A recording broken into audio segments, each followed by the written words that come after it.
یہ اس کے سوا اور کس بات کے منتظر ہیں کہ ان کے پاس فرشتے آئیں یا خود تمہارا پروردگار آئے یا تمہارے پروردگار کی کوئی خاص نشانی آ جائے؟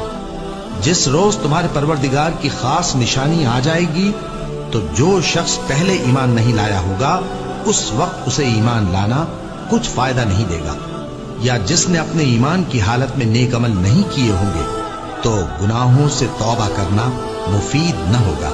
اے پیغمبر ان سے کہہ دو کہ تم بھی انتظار کرو، ہم بھی انتظار کرتے ہیں۔ جن لوگوں نے اپنے دین کے حصے بکھرے کر لیے اور خود بھی کئی فرقے ہو گئے، ان سے تم کو کچھ کام نہیں، ان کا کام اللہ کے حوالے۔ پھر جو کچھ وہ کرتے رہے ہیں وہ ان کو سب بتائے گا۔